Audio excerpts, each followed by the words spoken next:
দেখছিস অবস্থা? এই ছেলেগুলা আগে বিকেলে ফুটবল খেলত, আর এখন ঘাড় তেড়া করে ফোনের দিকে তাকায় থাকে।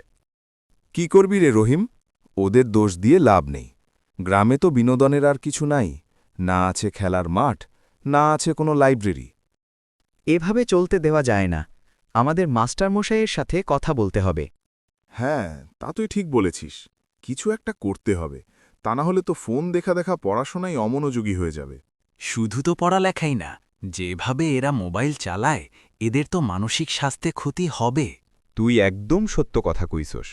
আমরা কালকাই মাস্টার সাহেবের সাথে আলোচনা করব।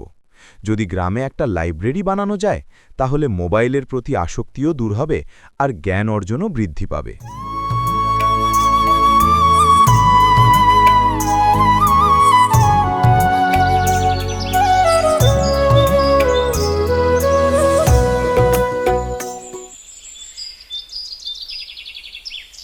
আসসালামু আলাইকুম মাস্টার মশাই। ওয়ালাইকুম আসসালাম। বসো রহিম। কি খবর? মুখটা একটু শুকনা কেন? গ্রামের অবস্থা ভালো না কাকা। ছেলেরা পড়াশোনা ছেড়ে আজে বাজে পথে যাচ্ছে। আমি চাই গ্রামের ওই পুরনো পরিত্যক্ত বটতলার পাশে একটা ছোট পাঠাগার করতে। উদ্যোগটা খুব ভালো, কিন্তু ওই জমিটা তো করিমের। ও কি রাজি হবে? ও তো 1 ছটাক জমিও কাউকে ছাড়ে না। এই জন্যই তো আমরা আপনার কাছে এসেছি। আপনি করিম কাকারে বুঝিয়ে বলবেন। আমি আমার জায়গা থেকে সর্বোচ্চ চেষ্টা করব, কিন্তু তারপরেও মনে হয় না যে করিম ওই জমিটা দিবে। আমরা করিম চাচারে ভালো করে বুঝাবো, আর এমনিতেই তো ওই জমিটা খালিই পড়া থাকে। তাহলে ওইখানে লাইব্রেরি বানাতে সমস্যা কি? রহিম, একদম ঠিক কথা হইছে।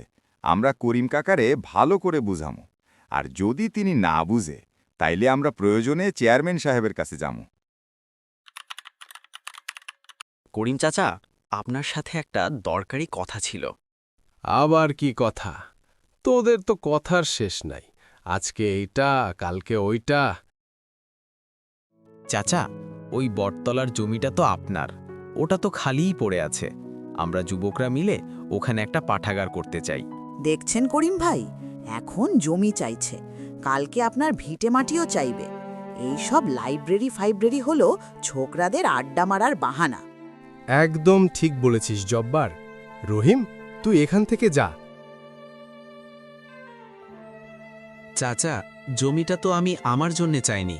এই জমিটাতে যদি একটা লাইব্রেরি হয়, তাহলে তো এই গ্রামের মানুষেরই উপকার হবে। তাহলে তুমি তোমার জমিতে লাইব্রেরি করছো না কেন? তোমাদের যদি লাইব্রেরির এত দরকার হয়, তাহলে আমি কিছু টাকা দিয়ে দেব, কিন্তু জমি দিতে পারবো না।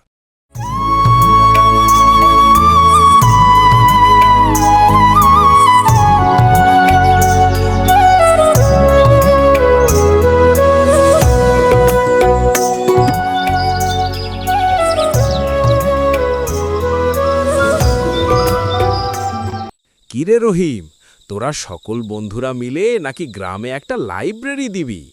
আর লাইব্রেরির জায়গার লাইগা নাকি তুই করিমের কাছে গেছিলি? হ্যাঁ বাবা, আপনি ঠিকই শুনেছেন। আমি ও আমার বন্ধুরা মিলে একটা লাইব্রেরি দিব ভাবতেছি, আর এজন্যই আমি করিম কাকার কাছে জমির জন্য গেছিলাম। জব্বার আমারে কইছে তুই যে জমির জন্যে গেছিলা, আর এইটাও কইছে যে করিম জমি দিতে রাজি হয়নি। আসলে করিম এমনই, জমি নষ্ট হয়ে যাবে কিন্তু কাউকে দিবে না, ভালো কাজের জন্যেও না। তবে বাবা, আমরা হাল ছাড়ব না। আমরা ভাবতাছি যে কালকা বিকালে আমরা চেয়ারম্যান সাহেবের কাছে যাব। আর যদি চেয়ারম্যান সাহেবও করিমের পক্ষে কথা কয়, এমনিতেই তো জব্বার সবসময় করিমের পক্ষে। আমরা চেয়ারম্যান সাহেবকে বুঝিয়ে বলবো।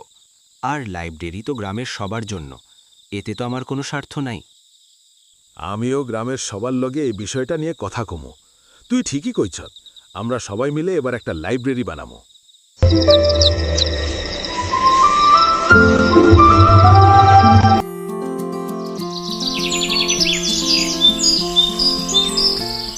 মাস্টার সাহেব, রহিমের কাছ থেকে তো মনে হয় শুনেছেনই যে রহিমেরা মিলে যে গ্রামে একটা লাইব্রেরি করতে চাই। হ্যাঁ, রহিমের সাথে আমার কথা হয়েছে, কিন্তু করিম তো তার জমি দিতে রাজি হয়নি। আমরা ভাবছি যে আগামীকাল আমরা চেয়ারম্যান সাহেবের কাছে যাব।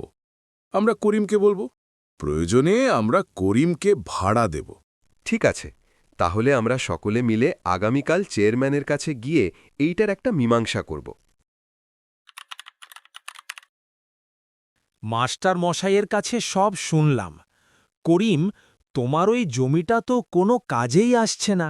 গ্রামের কল্যাণে দিলে ক্ষতি কি? চেয়ারম্যান সাহেব, জমি আমার, আমি কেন দেব? ওরা ওখানে আড্ডা মারবে, নেশা করবে, আমি এসব হতে দেব না। করিম চাচা, আপনি তো আমাদের ভালো করেই চিনেন। আমরা যে কোনো নেশা করি না তা তো আপনি ভালো করেই জানেন। করিম, আমি নিজে ওই পাঠাগারের দায়িত্ব নেব। আমি প্রতিদিন ওখানে থাকব। শিক্ষিত প্রজন্ম তৈরি হলে তোমার ছেলেরও তো লাভ হবে। মাস্টার মশাই তো বড় বড় কথা বলছেন। টাকা দেবে কে? ঘর তুলবে কে? চেয়ারম্যান সাহেব, আমাদের টাকার দরকার নাই। আমরা যুবকরা আমাদের হাত খরচের টাকা জমাবো, কেউ বাঁশ দেবে, কেউ টিন দেবে, আর আমরা নিজেরা শ্রম দিয়ে ঘর তুলব। শুধু জমিটা দরকার। করিম, দেখো, ওরা নিজেরা খাটতে রাজি। তুমি যদি এই মহৎ কাজে বাধা দাও, তবে গ্রামের মানুষ তোমাকে ভালো চোখে দেখবে না। আমি নির্দেশ দিচ্ছি, ওই জমি আপাতত ৩ বছরের জন্য পাঠাগারের জন্য দেওয়া হোক। কাজ ভালো হলে মেয়াদ বাড়বে।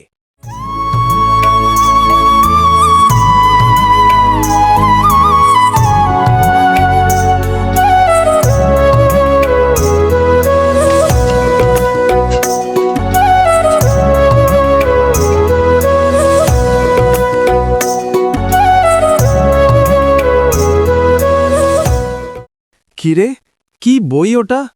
আর তুই কি এখানে সবসময় আসিস নাকি? হ্যাঁ বাবা, আমি সব সময়ই আসি। আর এটা বিজ্ঞানের বই। রহিম ভাই আমাকে পড়তে দিয়েছে। আমি অনেক কিছু শিখছি। আচ্ছা ঠিক আছে, তুই এখন বাড়ি যা, আমি কিছুক্ষণ পরে আসতেছি।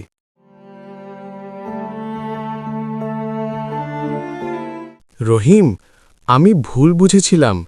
আমার ছেলেটাকে পড়াশোনায় আগ্রহী করার জন্য তোরাই আসল কাজটা করছিস। এখন তো বুঝলা যে লাইব্রেরি শুধু আমাদের জন্য না, লাইব্রেরি গ্রামের সবার জন্য। হ্যাঁ, তুমি ঠিকই বলেছ, লাইব্রেরি সবার জন্য। আর তাই আমি বলতে এসেছি, আজ থেকে লাইব্রেরির সকল দায়িত্ব আমি নিলাম। ধন্যবাদ চাচা, আপনি পাশে থাকলে আমরা গ্রামটাকে বদলে দেব। আমাদের গ্রামের ছেলেমেয়েরা শিক্ষা সংস্কৃতিতে অনন্য হয়ে উঠবে।